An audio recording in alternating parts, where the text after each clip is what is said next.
At some point, we're probably going to talk about the Cotton Bowl and actual on-field football matchups for Ohio State, but it will not be today.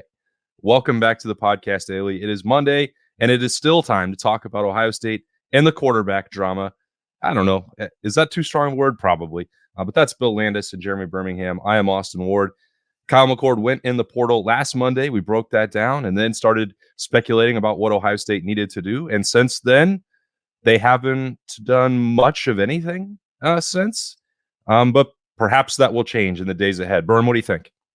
I think it's improbable, impossible, and not like the best course of action or use of time to talk about a game when we have no idea who's going to be playing in it for Ohio State. And so until we know who's actually playing in the Cotton Bowl, it seems somewhat irrelevant to discuss it at length. So let's give it through the end of this week. And as Ohio State starts to get back their NFL player evals and figuring out who gets what draft grade and who's deciding to stick around, who's going to play even if they are going to the NFL, et cetera. Because there's guys like Cade Stover and Tommy Eichenberg who we know are not returning to Ohio State, but they could very well be playing in the Cotton Bowl. And in fact, I expect them to. So like then you have, we have a lot of time to figure that out. There's still 3 weeks or so to the game.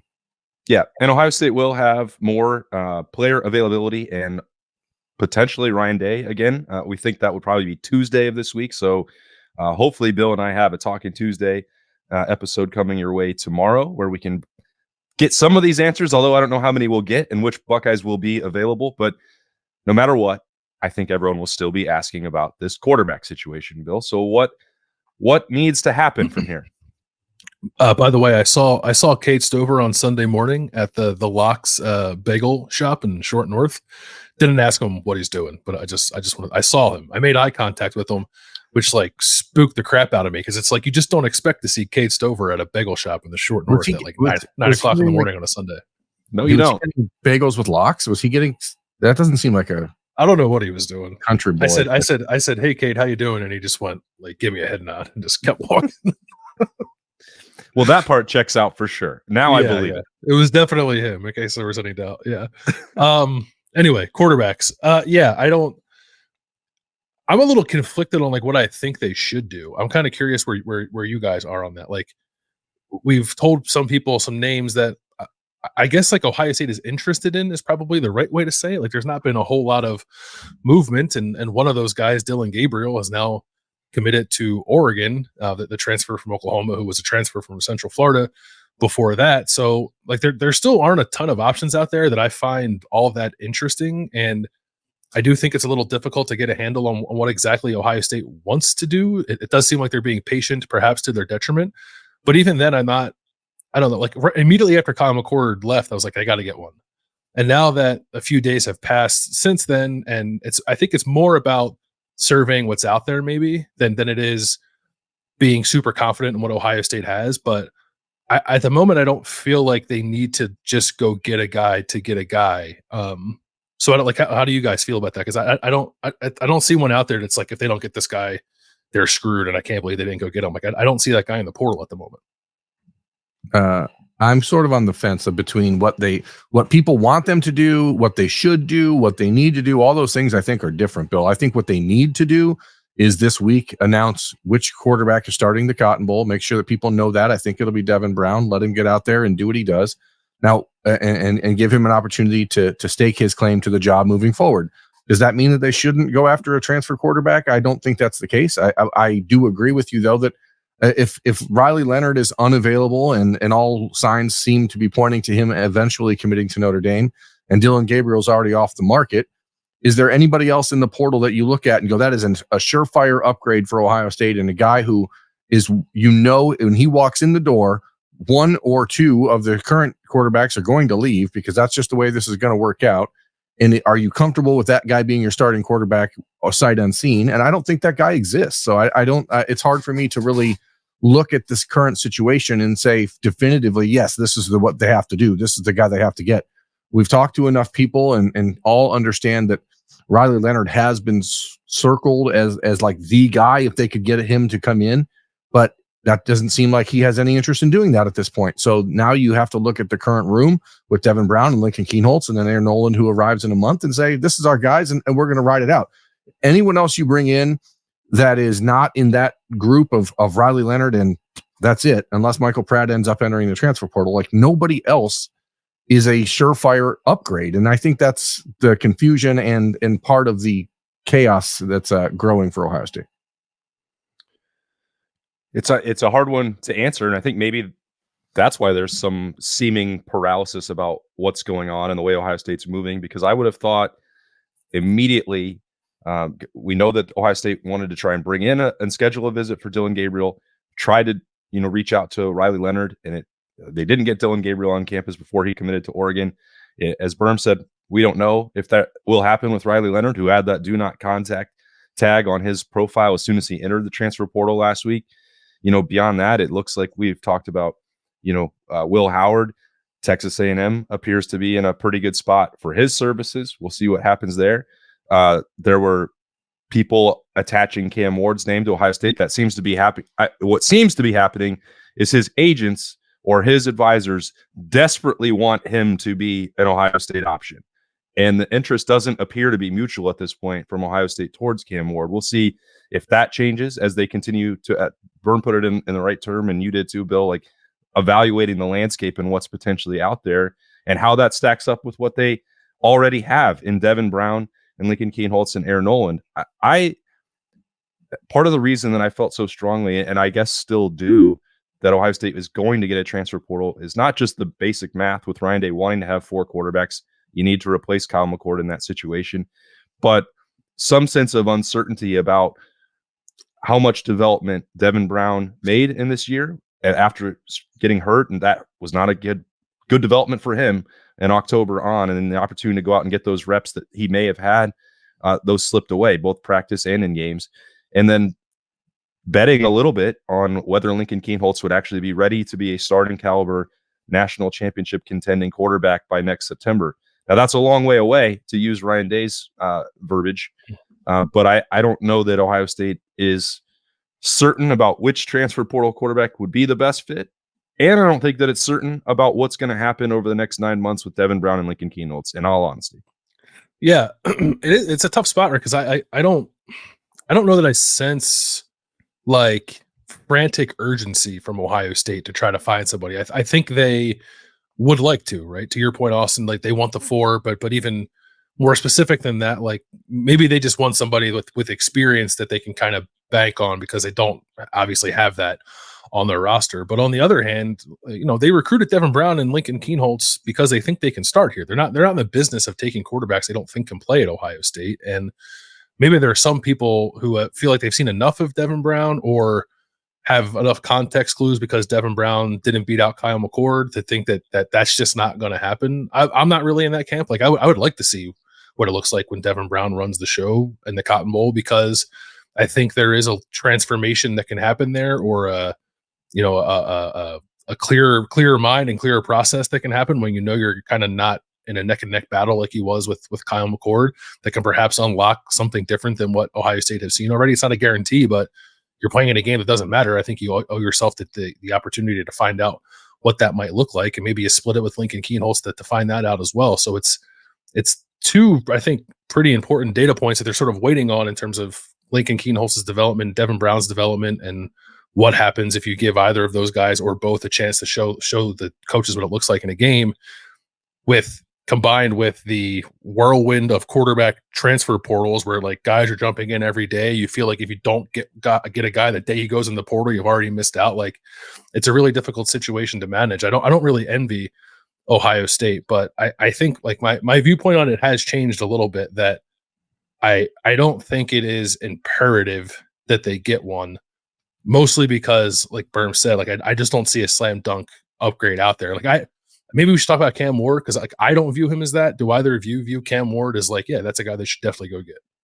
I don't. I mean, he's really a nice athlete. I remember talking about Cam Ward a year ago on a Monday rewatch show with you, Bill, where I was like, man, I see the way this guy plays the position, and I wish that Ohio State had that sort of dynamicism from their guy. But CJ Stroud's pretty good, and you didn't really need to make that change. I think there's another key part of this lack of perceived like fire or hurry by Ohio State, and that is that you don't have to hurry. It's still only December the 11th, and we don't know what Michael Pratt's going to do. If Will Howard ends up at Texas A&M, then a potential 5-star like Connor Weigman could end up in the transfer portal. You don't know what that could do. You don't know. Hell, maybe we're talking in March when Michigan gets all of the slapped down by the NCAA. JJ McCarthy's available in the transfer portal. What better way for JJ McCarthy to stick it to Ryan Day than to say, not only did I beat you 3 times, now you need me to beat Michigan? Wouldn't that be amazing? My point is, you just don't need to hurry because there's still 3 weeks left of the transfer portal. And as we saw on Saturday when Dylan Gabriel commits to Oregon, Tyler Thompson enters the transfer portal. Like, anything can change on any given day. And I think best case scenario for Ohio State, bless you, Bill, even though, a nice job muting, by the way. Appreciate you. I'm terrible at muting when I have to sneeze, but that's just the way it goes. I think best case scenario for Ohio State is that you get through these next 3 weeks with Dylan, with Lincoln Kienholz and with Devin Brown going back and forth, competing. Someone starting that Cotton Bowl, and then on December 30th, someone's in the portal, and you can say, "Oh, now we know," and then you go get someone. Then, there's just no reason to hurry if you are not 100% convinced that a guy that's in the portal is going to be an upgrade. And I know that people want to see them do something, and sometimes I think people want activity for activity's sake, and that's just not the way Ohio State operates, especially at quarterback. Ryan Day, has never been shy about making a move to upgrade at quarterback if he needs to. He's done it multiple times on the recruiting trail, but he has not brought in a transfer quarterback with the intention of actually starting that guy outside of Justin Fields, who he brought in 2 weeks after he took the head coaching job at Ohio State, and his only other options were Matthew Baldwin or Tate Martell. That wasn't the same. This isn't an apples to apples comparison to that need for Ohio State. It's a real shame that we never saw a healthy Matthew Baldwin in that competition. That was what the people wanted. That's what I wanted. I know that much. I like Berm floating the idea that next year in the game, JJ McCarthy is going to be Ohio State's quarterback and Kyle McCord might be Michigan's. Amazing? Wouldn't that be amazing? I think that would be your worst nightmares about the future of college football come to life if that were to happen. It would be, but in this case, I'm for it. Burn it all down. Kyle McCord is visiting Nebraska this week with Julian Fleming, so that's something to keep an eye on for Ohio State, at least for the future of the Big Ten in that battle. Losing Julian Fleming, I still find that to be one of the stranger developments of portal season for Ohio State, but we can have that conversation another day. What did you come to any conclusion yourself about Cam Ward, Bill? Yes, I completely understand the people who watch the best of Cam Ward and fall in love with him because it's pretty dynamic, like Berm said. He's got a cannon for an arm. He can make a lot of the throws. He's athletic. He's elusive. He's a little bit of a risk taker, which I don't inherently have a problem with. Actually, he's like a major risk taker, which I do have a problem with. Don't you think, Bill, that's why Cam Ward and his people want him to be talked about by Ohio State? Sure. Because they know that maybe he needs the Ohio State system to be the best version of himself.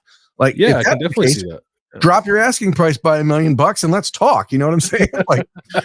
If you're trying to use Ohio State to get money, and because you want what they offer their quarterbacks and to learn how, then those are competing interests. Yeah, it's one of those.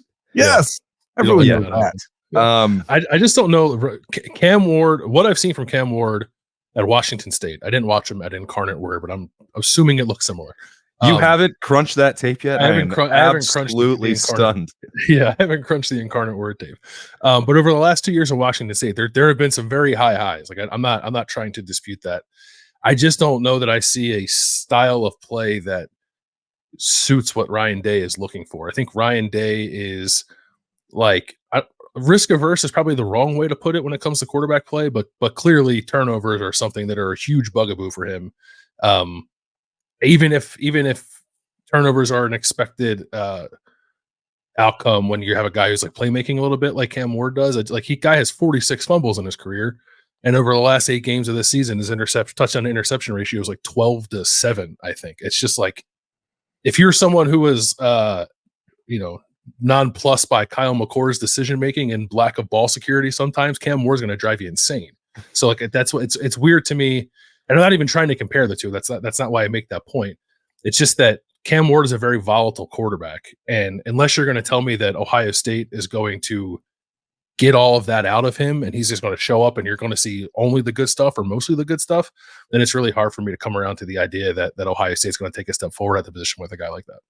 Ryan Day took the most athletic quarterback, the most explosive athlete to probably ever play quarterback in the NFL, and made him a pocket passer for 2 years at Ohio State, and told him, do not run, do not do this stuff.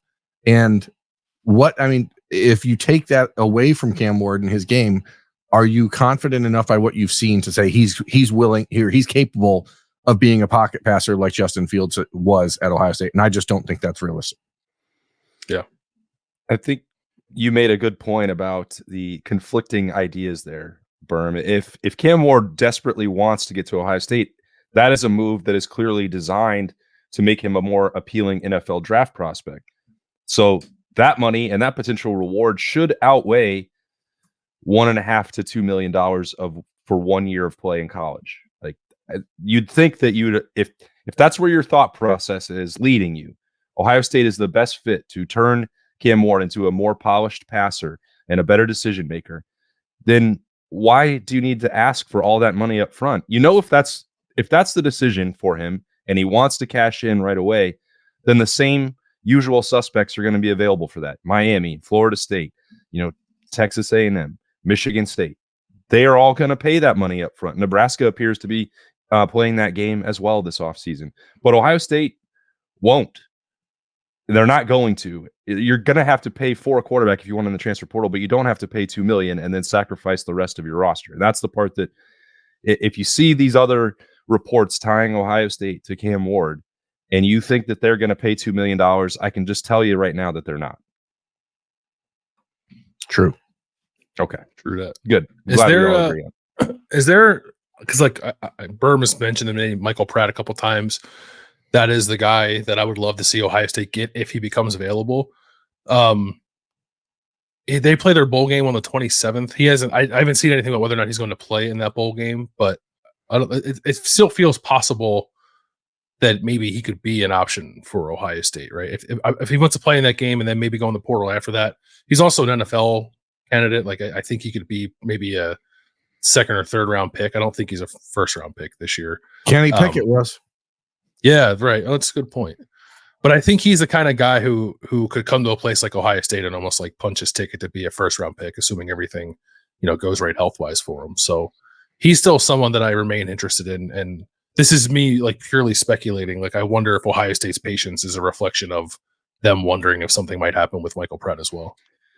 A lot of that speculation with Pratt has existed previously. There were, reports in November that Michael Pratt was strongly considering being a Power 5 transfer after the season because mock drafts, NFL evaluations had him, 7th or 8th, certainly as a top 10 quarterback prospect in this upcoming draft, but with those guys at the very top, not likely to be a first round draft pick and could slide, second, third, however far it takes to get to the 8th best quarterback in this draft. He's certainly someone who you think would benefit as well from another year and a different crop of quarterbacks.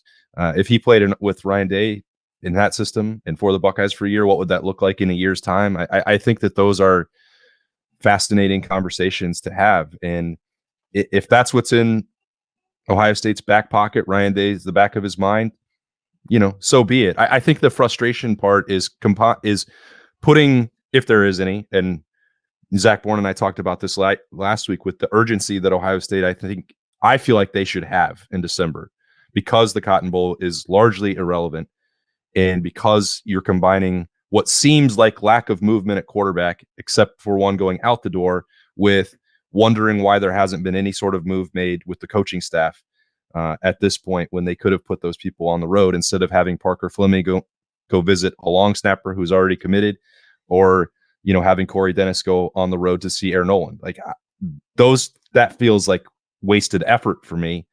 And that's the part that I think gets into my brain as well about making a more definitive plan at quarterback. And Berm's right. It's December 11th. They don't have to do it right now.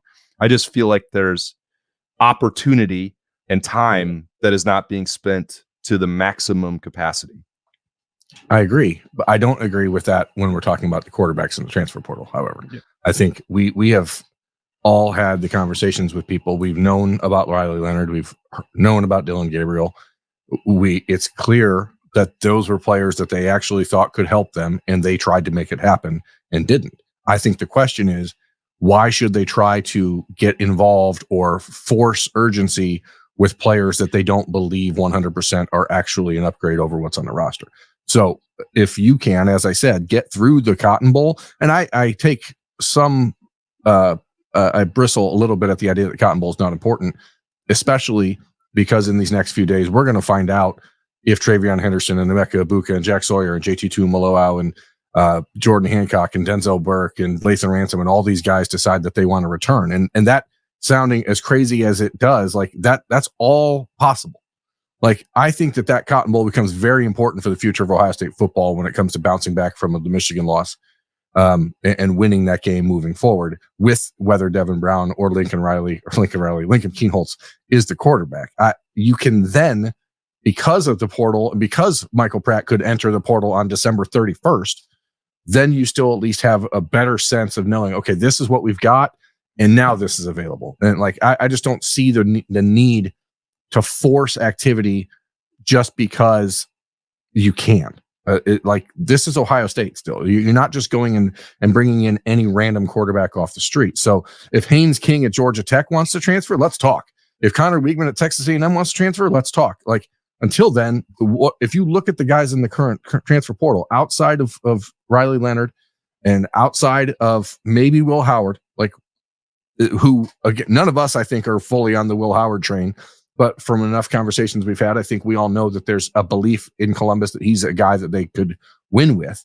Like, who else is out there that you look at in the quarterback transfer portal and say, oh, that's our guy? Like, if we're all in agreement that that's not Cam Ward, then who is the guy? Because otherwise, why are you hurrying? Like, hurrying for no purpose just seems silly to me. Although, I mean, this is strictly in the quarterback discussion, not talking about the coaching decisions and et cetera. What would either of you say to, I'm sure, more than a few people who are currently yelling Dante Moore at their computer screen or their car stereo, wherever they're catching this? We've had that conversation. That's Ohio State is not going to bring in a guy that's going to blow up Devin Brown, Lincoln Kienholz, and Aaron Olin. Like, that's just not going to happen. Yeah. Don't see it. Especially, again, for a guy that was 11 touchdowns to 9 interceptions, completing 53% of his passes as a freshman. Now, we can say what you want about Chip Kelly and his offense and how he maybe doesn't develop quarterbacks or whatever, but he's also one of Ryan Day's best friends. And I think we have a pretty good sense of the fact that Ryan Day has had a conversation with Chip Kelly about exactly what is Dante Moore, what is his upside. And I don't think Chip Kelly would lie to him. I don't think Chip Kelly would try to, like, blow up Dante Moore's future. I just don't see it as a fit, because blowing up the Ohio State quarterback room is what that would take. And I just don't see it happening. They had an opportunity to say yes to him at this time a year ago and did not. And then now you have more information than you did at that time. And I'm not sure that it's positive enough to change their opinion about where Dante Moore fits or does not fit in Ohio State. I just do not see that as a potential option. Yeah, because he still needs to develop for another year before you could even feel comfortable enough saying that he's the guy. Yeah, and that's the thing for me. Like, because he would have to be there next year. Because if you bring in Dante Moore, you're going to bring in 2 other quarterbacks with him. Because, like Berm said, you're going to lose your entire room, I would think. Certainly the guys who are currently there, and I would have a hard time seeing Aaron Nolan coming to a place where Dante Moore is the presumed starter for the next 2 years. And he just does not strike me as someone who'd be ready to lead Ohio State to where it wants to get to, as a true sophomore with no insurance behind him because you sacrificed your room to get him in the first place. Let's play the hypothetical game. If you could choose between Drew Aller and Dante Moore for next year, who do you take? For 1 year, because Drew Aller would be able to go off to the NFL after next year if he lived. I would take Dante Moore because you get 2 years of him, and I still think his ceiling is higher. I think Drew Aller was broken in Columbus in October, so I'm not sure that I would have any interest in watching that more than one time in the horseshoe. Yeah. I tend to agree that I would still take Dante Moore, but I mean, these are the conversations, but that's only because you you have to blow up your room if that happens. I've watched Dante Moore play in person. I've watched him at Elite 11s. I've seen, like, I know what he can do. I believe that he's going to be an NFL quarterback, but I don't know that that's not the case with the 3 guys that are going to be in Ohio State's room in January. I think that's still possible. Do you know something about Drew Aller that we don't? No, I mean, where did that hypothetical? I'm wondering the same thing. How did we get on that hypothetical? Because I know Buckeyes fans are like, well, you let Drew Aller go for Devin Brown. Like, I'm just trying to throw everything out there. We can talk JJ McCarthy. We can talk Drew Aller. All right. It's 2023, baby. Everyone's available. Hypothetical, Berm. You can have Caleb Williams or CJ Stroud. Ooh. I'd probably take CJ Stroud in this Ohio State offense. Okay. Yeah. All right. Because of his BPS. He is the BPS, the king of BPS. Nice job, Jets, leaving him out there on Sunday to get murdered. Just idiotic. He doesn't play for the Jets. He plays for the Texans. Whatever. Nice job, Texans, leaving him out there to be murdered by the Jets on Sunday. Like, all of your weapons are hurt. It's pouring down rain. You have -4 yards passing because of sacks on the day, and you still let him out there in the fourth quarter with 6 minutes to go. Like, come on. Protect your assets, dummies. All right. Brought it full circle with another quarterback to talk about on this quarterback-heavy edition of the Podcast Daily on Monday. I think we'll talk about some other positions on Tuesday. Hopefully, we will be following that up with some conversations with the Buckeyes, and then maybe getting more excitement from me, I suppose, about the Cotton Bowl. Berm's already there. He's embracing the opportunity that Ohio State has against Missouri. We'll talk about it later on in the Horseshoe Lounge for the live show at Roosters. So we'll catch you there. For Bill Landis and Jeremy Birmingham, I'm Austin Ward. Thanks for joining us. We'll talk to you later.